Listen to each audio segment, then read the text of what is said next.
नमस्कार, RV22 news मध्ये आपलं सर्वांचं स्वागत।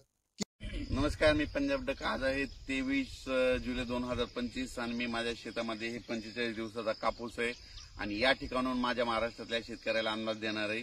तर राज्यात काय झालं की काही भागामध्ये इतका पाऊस झाला की ढगफुटीसारखा झाला, पण काही भाग आणखीन त्याच्यात देखील वंचित आहेत। आपण धाराशिव जिल्हा त्याच्यात वंचित आता, तिकडे पाऊस झाला, लातूर जिल्ह्यात झाला, बीड जिल्ह्यात झाला, त्याच्यानंतर परभणी जिल्ह्यात झाला, जालना जिल्ह्यात झाला। पण आता याच्यामधून काही आणखी वंचित भाग राहिलेला, तर उत्तर महाराष्ट्रामध्ये काय झालं, पारोळा धुळे त्या साईडकडे पाऊस नाही, तर त्या शेतकऱ्याला सांगू इच्छितो की आणखीन म्हणजे 27 जुलैपर्यंत तुमच्या इकडे म्हणजे आणखी 5-6 दिवस पाऊस आहे, तिकडे पडून जाणार आहे। म्हणून ही तुमच्यासाठी आनंदाची बातमी। नांदेड जिल्ह्यामध्ये इथं बिदर कर्नाटक शेतकऱ्याचे फोन आले, उमरी नायगाव तिकडल्या शेतकऱ्याचे, धर्माबादच्या शेतकऱ्याचे फोन आले, तिकडे पाऊस नाही। तिकडे देखील ह्या म्हणजे 4 दिवसात आणखीन पाऊस पडून जाईल, म्हणून काही चिंता करायची गरज नाही। राज्यात म्हणजे आज 23 पासून 23, 24, 25, 26, 27, 28 जुलैपर्यंत राज्यात आणखीन वेगवेगळ्या भागात दररोज भाग बदलत काही ठिकाणी जोरचा, कुठं रिमझिम, कुठं पेंडॉलचा असा पाऊस पडणार आहे, कुठं उडे नाले वाहणारा पडणार आहे, कुठं शेतात पाणी साचणारा पडणार आहे, म्हणून हा अंदाज लक्षात येतो।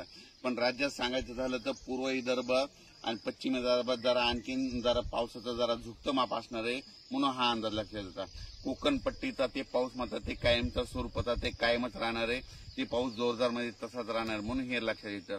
पण राज्यात सांगायचं झालं तर 23, 24, 25, 26, 27 जुलैपर्यंत दररोज म्हणजे पूर्व विदर्भ, पश्चिम विदर्भ, दक्षिण महाराष्ट्र, उत्तर महाराष्ट्र, कोकणपट्टी, खानदेश, मराठवाडा सगळ्याच जिल्ह्यामध्ये दररोज वेगवेगळ्या भागात दररोज भाग बदलत पाऊस पडणार आहे, पण जोराचा पडणार आहे, सगळ्या पिकांना जीवदान भेटणार असा पाऊस पडणार आहे, म्हणून हे अंदाज लक्षात आहे। मी अगोदरच सांगितलं होतं की जूनच्या शेवटच्या आठवड्यात पाऊस येणार आहे, जुलैच्या शेवटच्या आठवड्यात पाऊस येणार आहे, सगळ्या शेतकऱ्याला पिकाला जीवदान ठरणार आहे, म्हणून हा अंदाज सांगितला होता। आणि तुम्ही पाहू शकता हे जुलैच्या शेवटच्या आठवड्यात पाऊस सुरू झालेला आहे।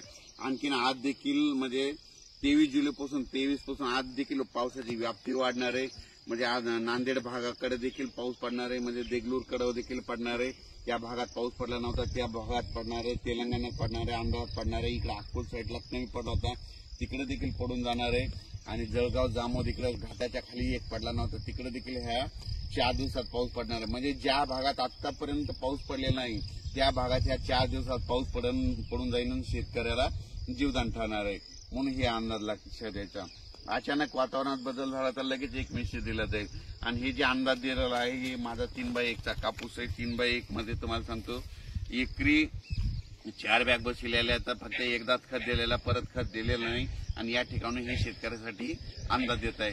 राज्यात आणखीन परत एकदा सांगतो 23 जुलैपासून ते 27 जुलैपर्यंत दररोज वेगवेगळ्या भागात पाऊस पडलेला नाही, ज्या भागात पडलेला नाही तिथं देखील पाऊस ह्या 5 दिवसात पडून जाईल आणि शेतकऱ्याला पिकाला जीवदान ठरणारा पाऊस राहणार आहे, म्हणून हे अंदाज लक्षात येईल। अचानक वातावरणात बदल झाला लगेच एक मेसेज दिला जाईल। धन्यवाद।